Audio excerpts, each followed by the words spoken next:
Mr. Sinister is super sneaky, a new Ultimus 7 meta is emerging, and we got more data mines, including some Elsa information. All of that coming up right after a word from our sponsor, ClanHQ. ClanHQ is a new, fully featured messaging app, and it's got all your favorite bells and whistles, like all the other messaging apps out there. But what sets ClanHQ apart is it allows you to integrate your game data right into the app, and it makes it so easy when you are trying to recruit for your alliance or when you are looking for an alliance. And they also just added voice and video calling capabilities. Yo, Khasino, what's up, man? And also a new dark mode was just recently added to make the app a little easier on your eyes, guys. And hey, the best part about ClanHQ, they're adding new features all the time to the app, so it's just getting better and better and better, and you could be one of the first in your alliance to use it. Plus, in addition to Marvel Strike Force, ClanHQ supports over 75 other games, including Contest of Champions, Clash of Clans, Clash Royale, and many, many others. So check it out, guys, and make sure you use the link in the description. Yeah, so check out ClanHQ, guys, but if you're ready for all of your Marvel Strike Force news of the week, let's go smash it! ValleyFlyin.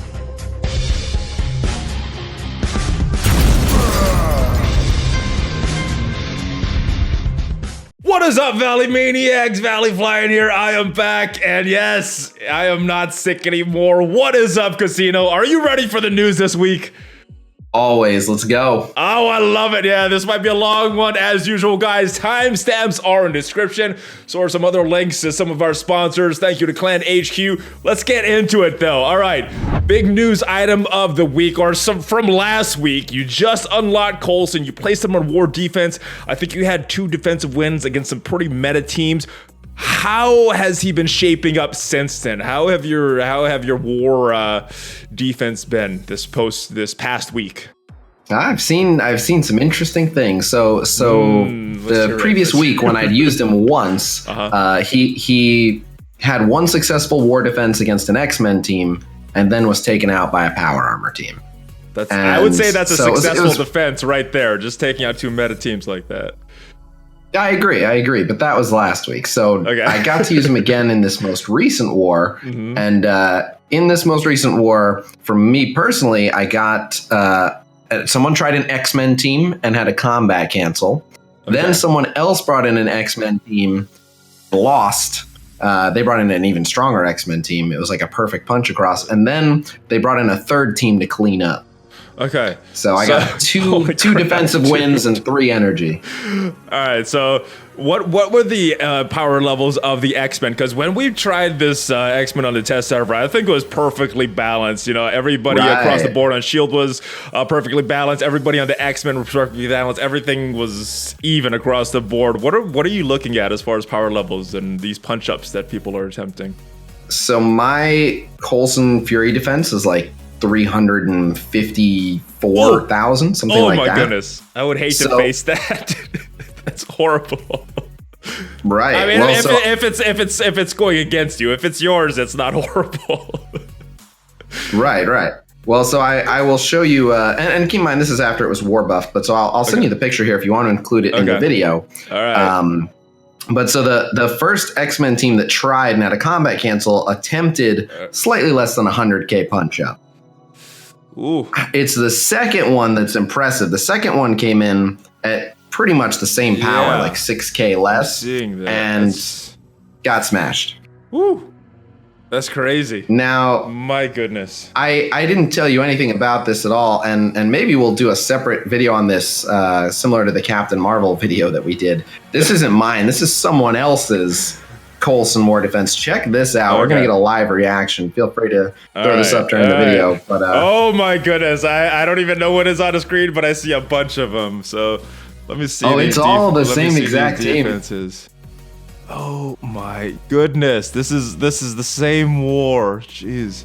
All right, so 1, 2, 3, 4. And these are some tough teams this team is taking out. 5, 6. Oh my goodness. 7, 8, 9.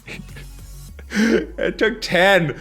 strong teams to beat this. Oh my goodness. Some of these are combat canceled, but a lot. Damn, my goodness. Seven combat cancels, which is pretty wasteful. If they would have just let it be, probably would have been a lot easier. But yeah, I mean, just some of the things they tried were really silly. Like 2 different people tried Brotherhood teams, and they all spawn with immunity. So Brotherhood is powerless. So yeah, it's just a lot of silliness were tried, but they beat BKT, they beat Brotherhood, they beat X-Men. So again, I'm sure they didn't approach it in the smartest possible way, the attacking team, but already we're seeing formidable Coulson defenses, and then I'm actually going to be putting out a video. My video might, if I can get it done tonight, it will release before this news video goes out. Otherwise, it'll be after.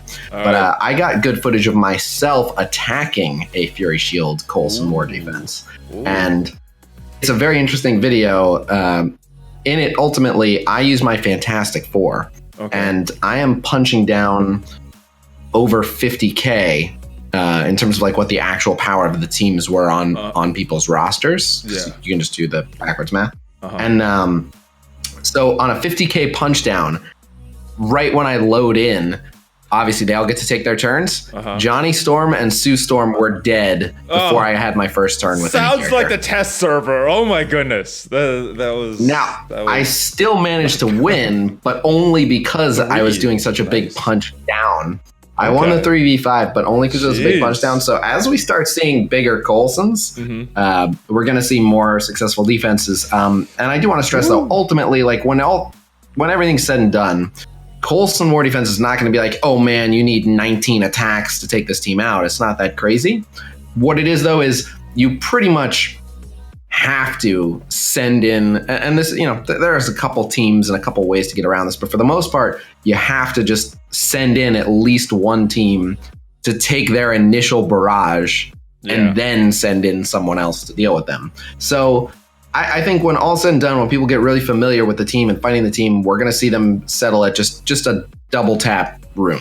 I think they can be double tapped. I didn't face the whole team, but I went in later after somebody already removed Coulson, and it's just like it's like a normal Shield team, but not as good. So if you can manage to take out Coulson, I'm not sure how to do that because I haven't actually faced one, and because I know Medic brings them back to life a lot. So if that can happen, I think it can be a successful double tap. Do you think that this is getting the devs' intention of slowing down War? Do you think that this team, along with what we've already seen from Marauders and Asgardians, will slow down all these full clears? Yeah, I imagine so. If they're really, really tough teams to punch across on, and the fact that defense teams get power ups, I think it will, at least for the time being. But you never know, that you still might have alliances that just really focus on explicitly building counter teams for these matchups, and I don't doubt that players will be able to figure out the BKT Guardian Urva teams that were kind of the champions of defense. People started figuring out, like, you can run the Brotherhood with Miles and Venom and always hard counter and one-shot them. So we'll see if people can figure out some hard counters. I stand by my original suggestion to them that they should just make the room bonuses tougher, but I think that would have been a better solution, and I still think that they should include everything in Blitz. I did run a small poll on YouTube, and the results were pretty much in favor of having all of the bonuses, the war bonuses and things included in Blitz. So hopefully that will ease up some of the not being able to use not even able to see the new characters that we would get. But the other thing I want to talk about is this Supernatural team. Now that you've had a chance to play it, I think as we talked last week, you've just unlocked Ghost Rider, but you haven't had a chance to play with them. I know you've tested out this Supernatural team. I have tested out this Supernatural team. Let me get your thoughts first on what you think of this Supernatural team, because I'm liking it so far. Oh, I'm very much liking it. Yeah, they're awesome. They're winning some fights I don't expect them to. And here's the craziest part is they're doing really well with no T4s invested, and they get scary good with T4s invested.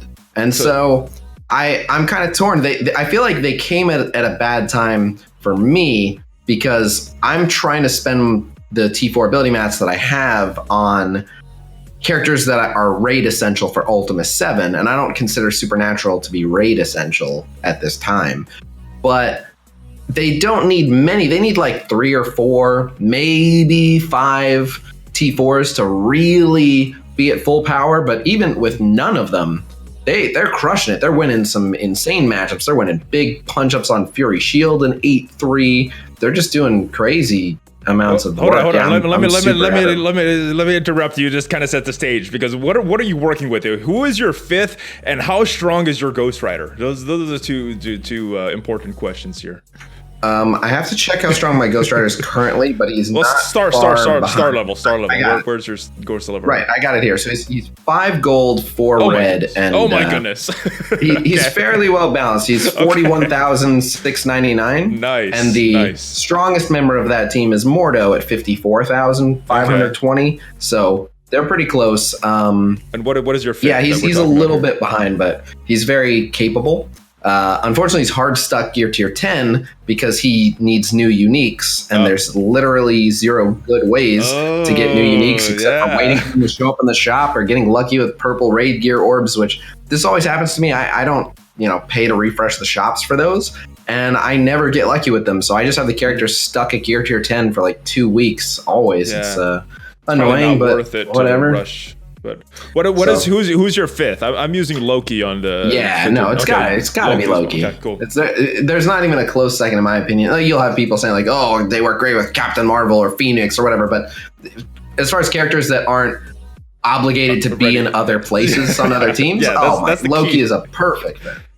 All right, so what are some of your crazy results? I've had success obviously in Blitz and in the beta raids. Actually, they do very well in the beta raids, and my Ghost Rider's only 3 stars, so they're missing that damage. So they're a little slow to clear the nodes right now because he's supposed to be their big damage dealer. But yours sounds like a lot more well balanced and should be experiencing much better results than I am. So what are some of the results that you're seeing with this team? I am seeing incredible results, specifically for War Defense. Now, it's always the case that people underestimate or don't know how to fight new teams. Yeah. But man, I think they had like 4 or 5 defense victories because people underestimate. I mean, they're no joke. Whenever you advertise a team as like a stronger arena team, you got to be really formidable to be an arena team. Yeah. And people were trying to fight them with, like semi-meta stuff and getting wrecked. They stomped a Fury Shield team that attacked into them. I can see that.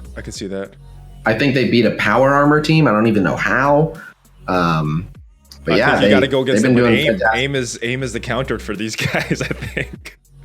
Well, yeah. So aim is a strong counter to them, for sure. And also early burst damage. They don't actually have any good defense. They just have a lot of debuffs. But like a brawler team, you can just blow them up. I guess if you kill really Strange first or kill the right characters first, you can take them out if they're a defense squad, right? Yeah, like Captain Marvel can kill Strange. She'll ignore all the debuffs. And yeah, a hero brawler team does well against them. So either hit them really hard, really quickly. I don't know how it'll stack up when everything's all full power, but I used a Sinister 6 team, and they did pretty well because even though they hit him with some debuffs, at the end of the day, the Sinister 6 just kind of swarmed him and just hit him with a bunch of AoEs really quickly before they could kind of get everything set up. Like Loki was dead before he could make his summons and stuff like that. So we'll see how Elsa changes. I would think that would be more of a better offensive team because you can control where their debuffs go and everything. Whereas on defense, the AI might not make the max use of this team. So I would figure them more for an offensive team, but that's interesting that they're getting a lot of wins defensively. Right. Well, it makes sense what you said, Well, you're 100% right. I think they're an offense team as well. But so any new team for at least like a couple weeks does well as a defense team because no one knows what to fight it with. And people are used to saving their X-Men or their Fantastic Four or whatever for other things. So they always try to fight it like, well, I don't want to use my X-Men on this. This is that new thing. I know I'm going to need my X-Men for the Ultron team or whatever it is. So they try it with other stuff. And that's where... whenever they don't know what to expect, that's where you get your wins. So, yeah, I think they're good on defense for another week or two, and we'll talk about the Datamines later. Elsa's coming, and once we have Elsa, I'm thinking they'll be a strong attack team. Full offense, yeah. So I mean, the big problem that I see with this team right now is not being able to get a lot of gold stars for Ghost Rider, not being able to get a lot of gold stars for Elsa. But I think once those two get powered up, the two damage dealers of the team actually get powered up, I think they're going to be a lot more formidable than people are even seeing right now. No, I agree. I think they're going to be. I think they're already really good, and I think they will be really, really good, especially when they're really powered up. But I don't know when I'm going to have an opportunity to give them T4s. Like I want to, but I don't know if I can. I did. I was like, I like this team. How many did you put in? I did one on Mordo's passive, and I did one on Ghost Rider's passive. Those are really big ones. Yeah. I think you got to have the Strange passive and the Strange ult. Those are the other two. I was thinking the Strange ult, and I was thinking of skipping on the passive at least for a little bit because I don't think I'm going to use him in that full team for at least until I unlock Coulson. At least until I unlock Coulson, then I'm going to shift around all my Blitz teams and everything. But yeah. Oh, you have Strange somewhere else? Strange is somewhere else right now. I'd run these guys for fun, but on my main squads, I don't have a spot to build this team yet because I need Coulson to fully shift around all my.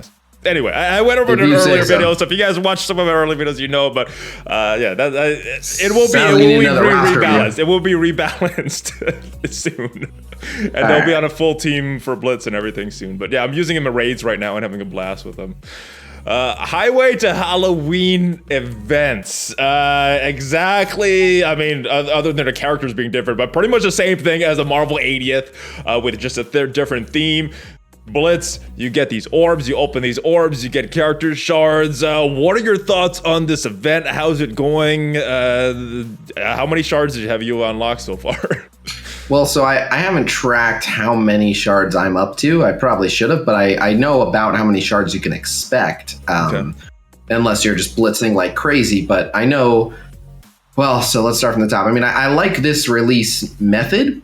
Getting me to care about doing blitzes for characters I otherwise wouldn't is nice, and it's a good way for kind of everyone to get some Ghost Rider shards. It's not tough. You can kind of do it at your leisure, so there's plenty I like about it. Yeah. However, what I don't like about it is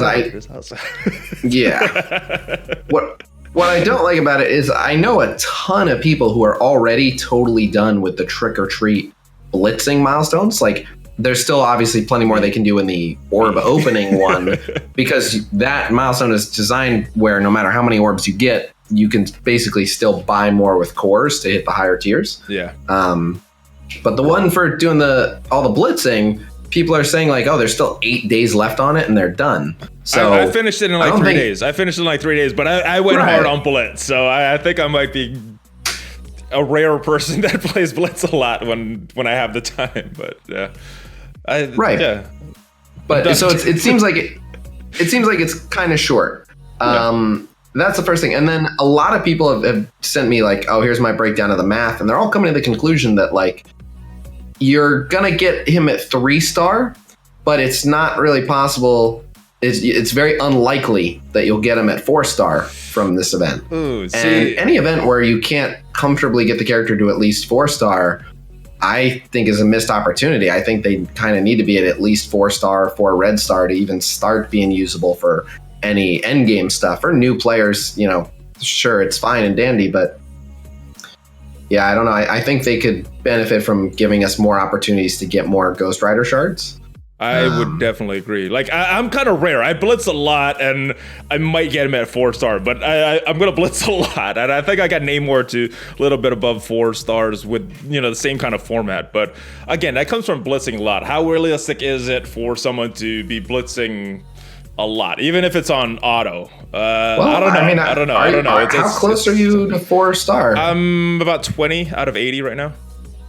So, here's the thing. For you to get 60 more shards, think about how many orbs you need. And remember that most orbs don't have them in there. Well, here's the I think it's very unlikely that you will. If you get them to 4-star by blitzing a lot. I got Namor, so I don't know how the math works out, if it works out. Right, well, Namor's math was better. Okay, I think Ghost Rider, you're not going to get them to 4, and I think that's an issue with this event. Is that you should be able to get That sucks. I didn't do the math on it. But yeah, hopefully. I mean, good luck. I gotta get lucky. It's gonna take a lot of luck on these orbs, but yeah. I don't know. That's why I say this supernatural team is gonna be kind of hindered until we could really farm Ghost Rider, until we could really farm Elsa. That's gonna be the big thing holding this team back, in my opinion, because those are your damage dealers, and if your damage dealers aren't doing damage, then it's gonna be slow. Right. But everybody else is really cool on that team, so that's yeah. That's my thoughts on the team, but I like the event. I hope, I'm crossing my fingers, I'll get my 4 stars. Hey, I wish you luck. I'm gonna need it, apparently. Killmonger Blitz. What were your thoughts on this? Was this kind of what you were expecting with this Highway to Halloween event going on as far as the scores and the activity for this Blitz? Well, no. So we predicted like slightly over 1 million under what the scores actually were.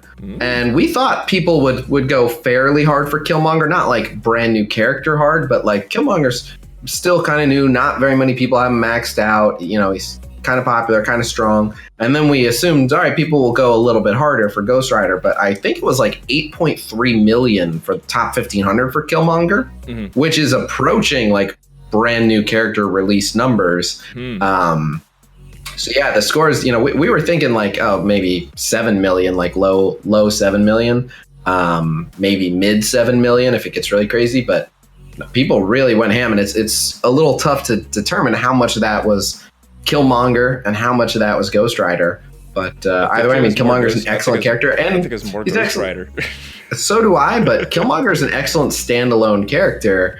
And he's just, if you get high red stars in Killmonger, he's just good on any team. He's just really strong. So, yeah.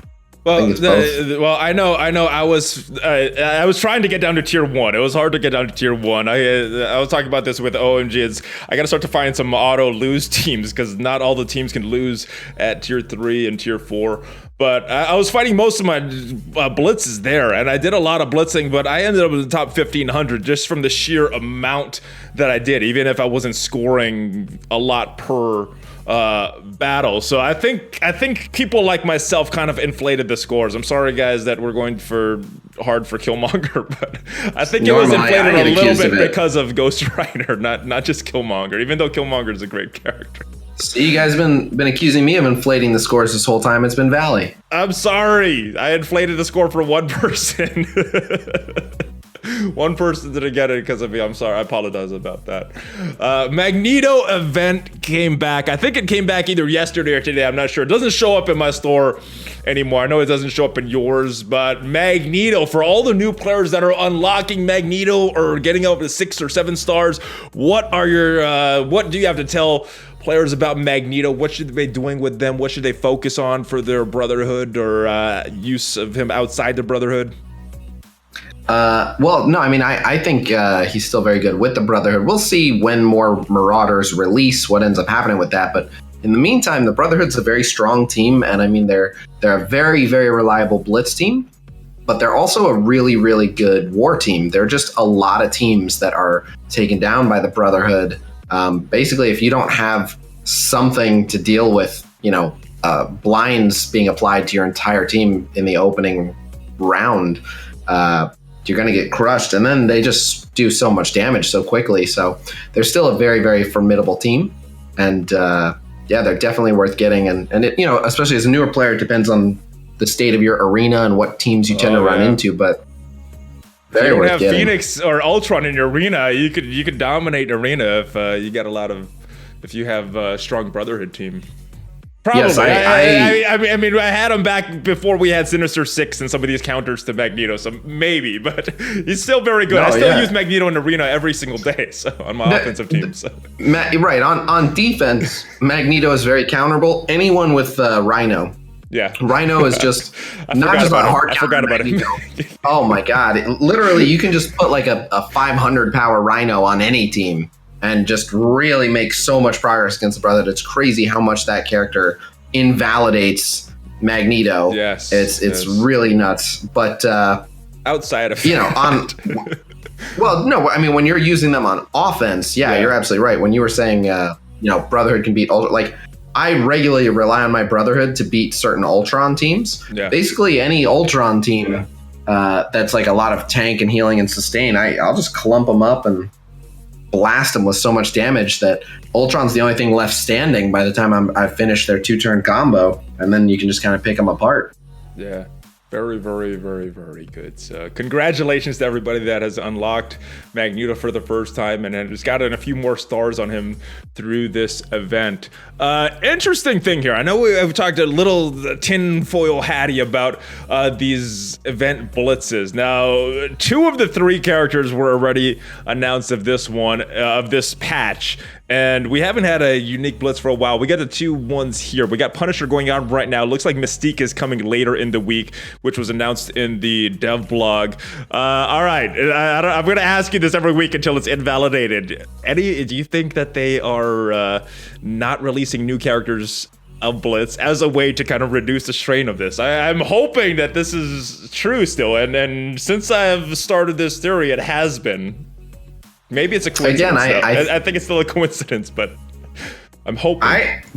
From my observations, what usually happens, and this hasn't always been the case, but I feel like recently it has. Recently, that with new character releases, typically the first new character is like either a character event campaign or something else. Like Namor was the first of the Fantastic Four. He was an orb thing, and then I think they intended to have a Mr. Fantastic event campaign, and then it kind of became the Graviton campaign, as stuff kind of got out of order. But normally what we see is like some kind of, milestone release maybe, then a character event campaign. And like the Blitz releases are usually towards the end of a patch cycle.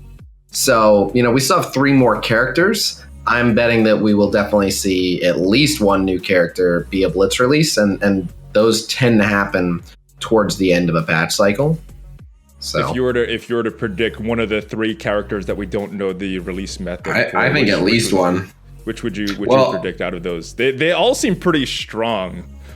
I think Strife seems like the worst standalone character. Yeah, he might be. He might be. I'm thinking Hela will probably be a Blitz or Strife, one of them. Those are my 2 picks. All right, and I am still hoping that she won't be. So leave your comments down below. What do you hope for the release method of these characters? I hope there's still at the end of this month. I hope there's still some weight to this tinfoil hat there, or at the end of this patch. Let me say, there was some weight to this tinfoil hat theory. All right, now it's for some juicy stuff, guys. This is for some news section. We're going to talk about Ultimus 7, the hardest raid out there right now, the hardest content that I have ever seen in this game. Harder than Fear of Darkness, harder than anything. You have a new meta team that you are starting to see emerge, and I've gotten a few messages about some metas that are emerging as well. So what are you seeing? And it might be the exact same team. So I wasn't actually referring to any one in particular. There have been a few floating around. This is something that people keep passing around on my Discord. So there's a Scientist Supreme, AIM Assaulter, Graviton, Minerva, Ultron team that seems to be working for a lot of people, mainly because they do a good job of rebuking debuffs, and then they're all villain tech. So when Ultron gets a kill, everyone's positive buffs gets extended. Scientist Supreme can keep extending positive effects for the 3 AIM members, and there's one thing that kind of ties this all together. But another one people are saying work for them: Ultron, Minerva, Thanos, Invisible Woman, Star-Lord, which is kind of like a version of the BKT, but now they're using Invisible Woman.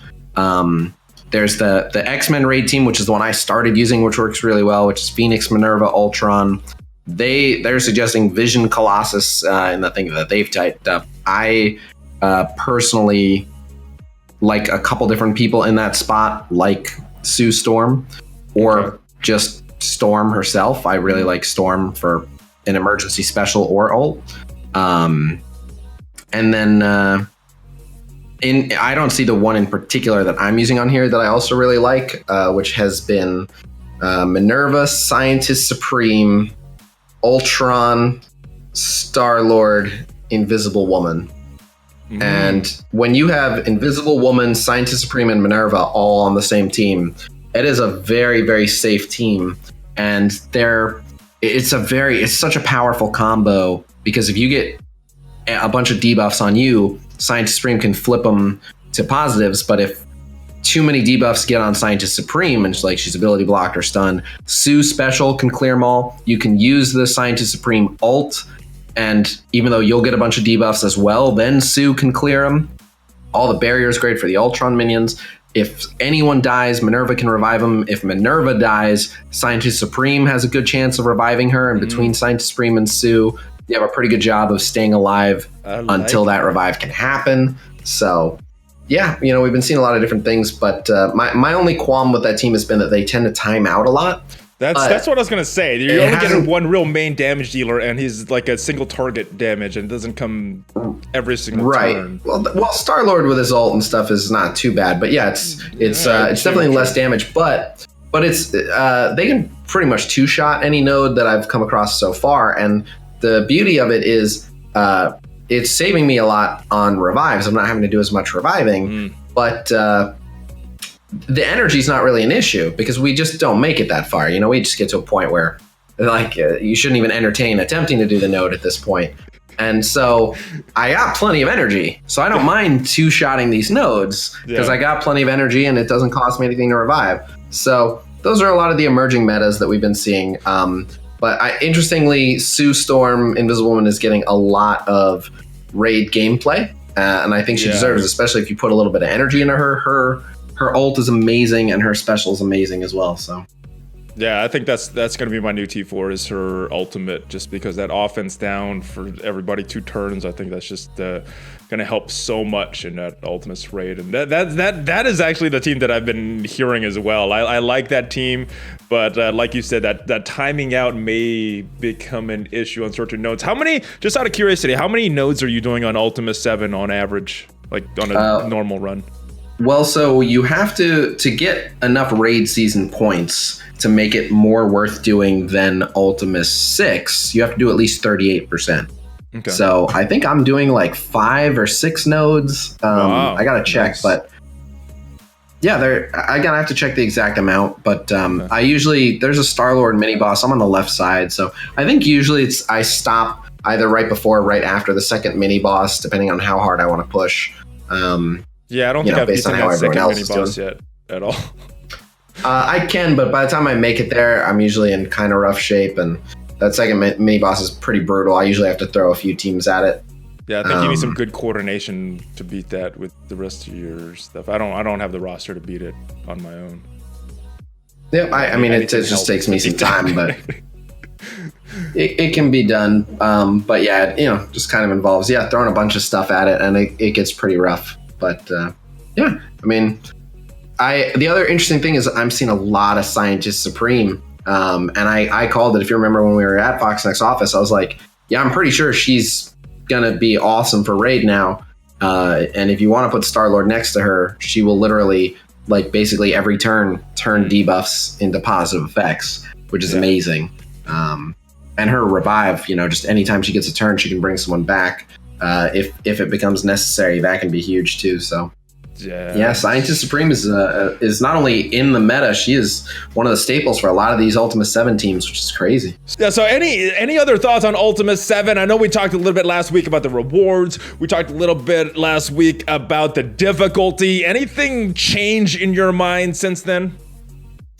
No, but I think a comment was made. I can look and see. I think a comment was made that they're looking to make changes to Ultimus 7. Yeah, I think I saw a comment from Zeke's on Reddit that they're talking about some things. So that's a good thing, because you mentioned it last week that, if they start to reward too high and like, oh shoot, we screwed up, they can't necessarily bring it down. If they do it too low and they're like, oh shoot, we screwed up, they could bring it high and everybody would be happy. So they've done that in the past, and it could be something that they're going to do for this. Hopefully they're at least talking about it right now, so that's a good thing. I'm very excited to see what changes they make. I hope you're right. I hope it's more T4s, and I also, if I had to guess, the difficulty curve seems kind of odd. Like, the first node is very, very easy. Yeah. Then the second node immediately gets kind of serious. And by like the fourth or fifth node for some of the top alliances in the game, it's incredibly difficult.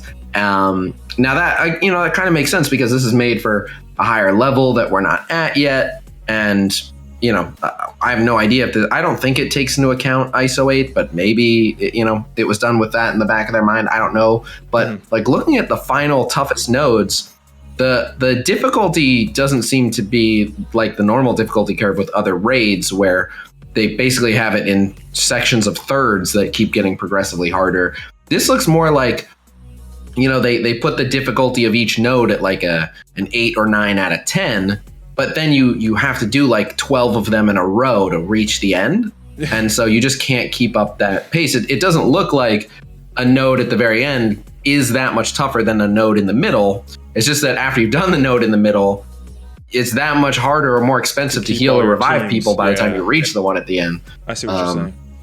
Which is different than what they normally do. So they might be rebalancing, they might keep the ends tough, but lighten up a little bit on the beginning and middle a little bit. It's crazy how many high-end alliances in the top 100 decided like, oh, we can't even hit the 38%, so we're going back to Ultimus 6. And that's the other thing is the jump from 100% Ultimus 6 to 30% Ultimus 7 is really a wide gap. Yeah, that is a big problem that I didn't think about last week. I was thinking, this is fun. I like this, but there's a lot of alliances, like you mentioned, that is in that gap. They can auto Ultimus 6, no problem, but to get that 30%, they're just not there. And it's those middle alliances that this difficulty, I think, is an issue for. I think if you could auto Ultimus 6, you should at least be able to get the 7 on Ultimus 7, right? Yeah, I mean, if you're Fox next, you at least want to make like 25%, the first 25% of Ultimus 7 barely tougher than Ultimus 6 to get people most of the way there. So maybe they push. And then the other thing is with the raid season points, getting 30% in Ultimus 7 isn't enough to justify it. Now, it is in the sense that if you're doing Ultimus 7, you're going to get more T4s from doing Ultimus 7 than from the raid season, but it still feels bad to do worse in the raid season rankings, to be told, oh, you've stepped up to harder content. Well, now overall you're doing worse. Yeah. And so what? No, it needs a slight rework, Fox Next. Come on. I mean, they're talking about it, so they watch my stream at least sometimes, or someone does and reports back. I don't know, but they kind of hear what's going on, and plenty of the high-end players are very vocal in the chat, so I assume they have a pretty good idea of what's going on. Yeah, they do. All right, this is some big news you got here, though. Mr. Sinister. So you were like, oh, there's this thing going on, and I was like, what did I miss? And then I see this post from you on Reddit about all these changes that is made to Mr. Sinister. So, well, let me clarify or not. I guess not changes, but some differences from what you were originally told about Mr. Sinister and his kit and his clones. Yes, that's exactly right. So, for those that don't know, Cerebro was on vacation. He got back on Monday. And it's crazy. The dude takes one vacation, and Zeke's was very active while he was gone. But Cerebro took 1 week vacation, and there's a big upvoted post on Reddit like, 2 community managers, half the communication. Ah! And it's like, oh my God, can't the guy catch a break? Poor Nick. But so... Anyway, you know why? So, they were mad that he didn't do the Strike Force update, the weekly thing, because they enjoyed it so much. That's why they were mad. Definitely. That is why they were mad. I think you're right. But more of those are coming. More strike time. I like those. Cerebro. I like those. But so, yeah, they're fun. The main thing is with Cerebro on vacation, I had to ask other people what's up. There were a lot of, we discussed it last week, there's a lot of fuzziness with what's going on with Mr. Sinister. How does it work? And I was told, and I was very explicit, like, make sure you ask specifically this. And I was told, oh, it's just going to be a 1-to-1 clone. There's no reductions. Everything translates. That's the whole story. And that is not the case. So you can go check out the post, but we learned a few things. So firstly, no red stars. You're getting a 7 gold star version of the character, but no red stars. So the ability exciting. levels, huh? So exciting. Yeah. So no, it gets worse. So then the ability levels are tied to Mr. Sinister, but it's so the ultimate, special, and basic are all tied to his summoning ability level. So if his or his clone ability level. So if his cloning ability is level 6, then the clones special, ult, basic are going to be level 6. If his clone ability is level 7, they'll all be level 7. The passive directly tied to his passive. Let me back you up on that one. So if you have his cloning ability T4'd, that clone will have all T4s across their basic, special, and ultimate. Correct. All right, so that's kind of a good thing, right? Yes. Because that's better than the 1-to-1. So that's a good thing there. Okay. But then the passive is tied to his passive. So whatever his passive is, that'll be their passive. Mr. Sinister's passive. The clone's passive will be tied to Mr. Sinister's passive. Okay. Then level is a 1-to-1. Whatever Mr. Sinister's level, that'll be their level. Okay. Whatever Mr. Sinister's gear tier, that'll be their gear tier. All right. And again, it's going to be 7 gold stars, 0 red star. But here was the final fatal blow to a lot of what we thought. Clones will have 70% less max health and 30% less damage. Oh, why the damage? I understand the health. Why the damage? So the damage is standard for a summon, not necessarily a clone, but a summon. Pretty much every summoned character in the game gets minus 30% damage. And that's a bummer, but it's not like if you just put offense up on them, now they're hitting harder than they originally were with, full strength, but nothing. Right, so it's I can look past. It's the health bugs me more. It's better than a summon. A summon is minus 90% max health. Okay. So this being only minus 70%, it's technically 3 times as healthy as a normal summon. But and they do spawn with 2 turns of defense up. So they'll be able to take maybe. I saw a data mine. Do they spawn with 90% turn meter as well? Yes. Okay. They spawn with 90% turn meter as well. Right. So ultimately, for the health of the game, I think that this revelation is good news. It means Mr. Sinister is still strong, but not broken, right? He doesn't just make every match a 6v5. It won't take an insane amount of effort to kill this clone. It'll take a few shots or one really big shot aimed right at him. But I mean, with defense up and with 30% of what their 7 gold star normal max health would have been, they'll be able to take a shot or two, assuming you have 7 gold star Mr. Sinister, whatever it is. Yeah. But it's all right. Okay. There's still some really, really good, interesting clones to make. Anyone who does crazy things with buffs, like you can still clone a falcon and run 2 falcons and get a bunch of free turns. You can still you can clone a Scientist Supreme and run like the perfect back-to-back Scientist Supreme ult, Scientist Supreme special, whatever it is. Yes, I'm not sure how useful the Minervas will be because of the reduced health. I don't think the clone Minerva will actually heal that much. I don't know. I was just thinking the revives, but yeah, maybe you're right about the health. But I mean, then the clone Minerva has to outlast someone else who died. You know what? Maybe. With this, it's kind of a trade-off. I'm a little disappointed for my Mr. Sinister when I have it. And it was like, I can't do all this. But I guess when I look at it from a defensive perspective, it's not the worst thing. Otherwise, this guy would be so hard to kill, and his clones would be so annoying. So I guess it's not the worst thing that this has happened. And from a technical sense, it was unconfirmed anyway. And there's still so many questions about Mr. Sinister and all these interactions, and still so many questions about Hela. I guess it's a mixed bag for me. Oh! I forgot to tell you for the rundown. I got a couple of the Hela questions answered. Oh, nice. Okay. Well, I mean, those are just little fun ones anyway, so we'll get to that. But ultimately where we're at now is, like you said, Mr. Sinister is no longer, oh my god, this one character is for sure a total nightmare and is just plain worth 2 characters, super powerful. Mm-hmm. He's still very, very strong. He's still really good.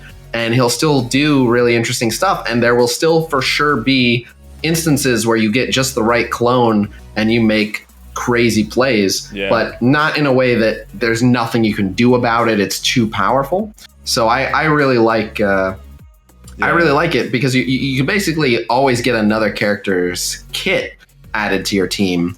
It just won't stick around as long. So the Kingpin clone that they showed us in that footage is pretty much a perfect one because he'll give the offense and defense up, and he doesn't care. We don't care about his damage and his health. We just want that offense and defense up. So and if he can summon, that's the one big question that I'm still waiting on. I have asked. Okay, well then what's the deal with clones summoning? It was cleared up last week, but I guess it's still in question at this point. What is going on with this? I mean, just the fact that everything, too many things I was told last week are no longer true or never were true, and I was just given misinformation. So now I don't know. So we'll see what's up. I assume that they can summon, but I mean, the Kingpin we saw didn't summon. Yeah. Well, hopefully now that Cerebral's back, he could clear some of this up for us. What are the things that you just mentioned that you learned about Hela? I'm excited to hear about this because tricky stuff going on with Hela. So I just purely coincidentally happened to run into one of the people that handles some of the kit info on Twitch. Okay. I was actually just harassing Zeeks for a minute, and then they happened to stop in. Nice. And I didn't realize until after. But so I'd asked them a couple of questions. And they were like, I'm not even 100% sure, and I definitely can't answer any of this in any official capacity. But the one thing they said, which we already knew, was unofficially, Hela, I guess, right? Right. Well, this one thing is already confirmed. So this was new. But the one thing they said was Hela can control multiple Gregs, which we already knew, because her war defense passive spawns an additional Greg for each Asgardian normal one that dies in war. So we know she can, it's built in her kit to manage multiple Gregs. So the question of, will she spawn a new one when being revived? Probably yes. Everyone else does their on-spawn stuff when revived, and she can have multiple Gregs. So there's nothing coded in that's like, too many Gregs on the field. So it sounds like that'll work. And then same thing with the cloned Hela and the 2-to-1 Gregs. Again, nothing is in place to stop there being multiple Gregs, because in one game mode in particular, she's designed to have multiple Gregs. So I think all of the scenarios we came up with where there would be multiple Gregs are possible. So I'm thinking that if you can get only Hela killed but not Greg and revive her, and especially if you can pull that off multiple times, you can make a Hela that heals a lot. Yeah. Every time those Greg dies, another one's coming back to life and they're healing.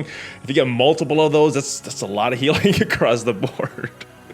Yep. So as long as she's alive to keep reviving them, a lot of it. And someone mentioned this on my mailbag that if you put Hela on the supernatural team, because Greg is a mystic, every time one of them dies, Mortal's going to give health and ability energy to the rest of the supernatural, and then Greg's going to give health to the Asgardians as well. So just a lot of health, ability energy flowing around in that team. So it might be a nice combination team right there.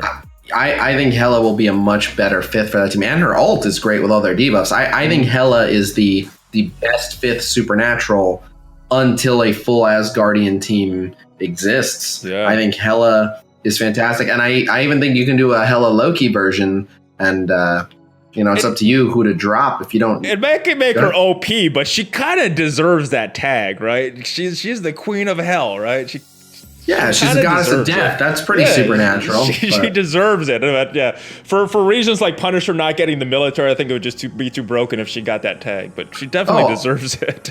On a side note, just while we're on this subject, fun little Easter egg. I don't know how many people have noticed. I think most people know by now. But did you notice the Easter egg with the penance stare from Ghost Rider? No, I missed it. Oh, there are two characters that get a different animation for the penance stare, because in their comic lore, they are immune to the penance stare. So there's two people that the move functionally does the same thing, but instead of staring into their soul, Ghost Rider basically punches them in the face instead. And that is Punisher and Thanos. I don't know why Thanos is immune, but I know that Punisher feels no guilt So the stare doesn't do anything to him. Because Thanos is balanced. Thanos is balanced. He's not evil. I guess so. Yeah, maybe. I don't know. Maybe it's something about being an Eternal. I don't know. But so Ghost Rider has a custom animation. It's one of the recycled like Luke Cage, like punch him, knock him away animations. But he will not do the stare to those two. So that's cool.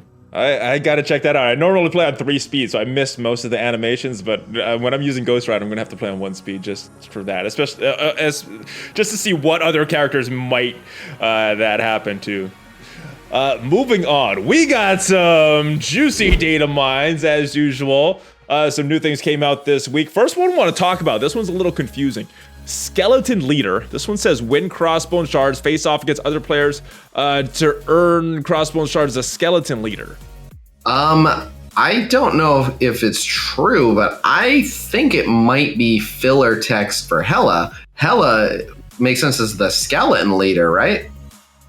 You know what? I think that's a Hela Blitz. That does make sense. Maybe it is a placeholder, so... I think it's a Hela Blitz, and they left Crossbones info in it or something. That's my guess. It's Blitz! My theory could be going away. My guess. All right, we got some information on the Elsa Bloodstone event coming up. We got a date in the data mine as well. We got 2 dates. Yes. So the first one, it looks like her high stakes mission is starting on October 30th. So the day before Halloween. Yes. So good stuff there. What is the other date? I'm not Marvel Games posted an article saying that that Elsa was coming to Marvel Strike Force on the 26th of October. Okay, and so what is this?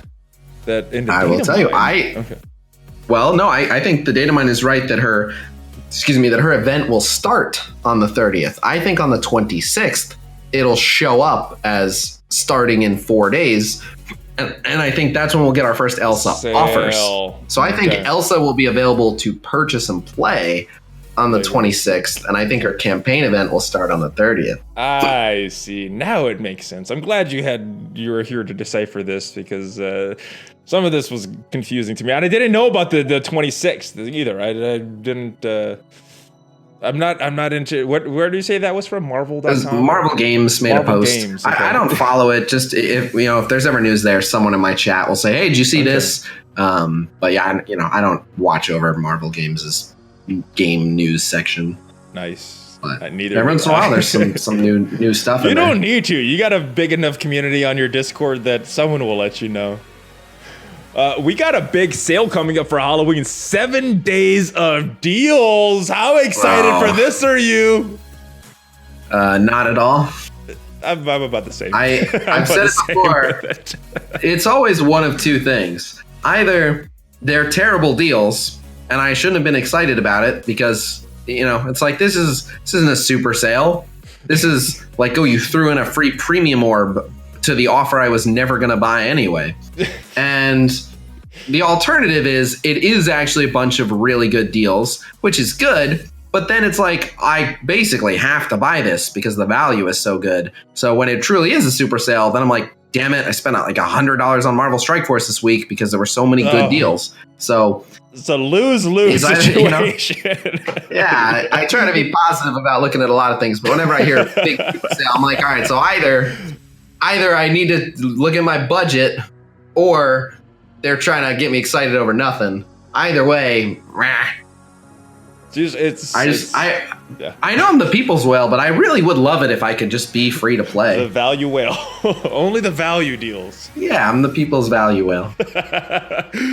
Cool. Well, that is all I have on the docket, unless you have anything else that you want to discuss this week. Anything else coming up for you? I think we've touched on it. If you didn't catch it, I just recently did the most recent tier list stream. If you did not see where everyone's placed, I'm working on the graphics now. But you can go to my Discord server and type !tier list sheet, all one word, !tier list sheet, and that'll pull up the spreadsheet where on the front page we have each character broken down by each game mode, and then on the second page we have how they stack up according to everyone else in their origin and how they stack up to everyone else according to their class. So you can see where we think characters are ranked there. And then throughout the next week or so, I'm going to be working on the new solo character tier list graphic, the new unique Sure to Win Blitz teams graphic, and the new top 5 teams tier list graphic. So yeah, look for all that in the coming week. I'm going to be pretty busy working on all that. So the YouTube might be a little bit light while I'm doing all the infographics. Cool. Well, the Discord will be heavy if the YouTube is light, and the link to your Discord and your YouTube is in the description, guys. So check both of those out. And I hope you enjoyed this video. If you did, subscribe to the channel, guys. We're trying to we're making that push at 20,000. So tell all of your friends, share this with your friends, and let them know to join that notification squad as well. Check out some of the links down below. Make sure you check out ClanHQ, the sponsor of this video. BlueStacks, 60 frames per second, looks very, very nice. And of course, some Valley merch. I will see you guys next time. Hulk fist bump, ValleyFlyin, out!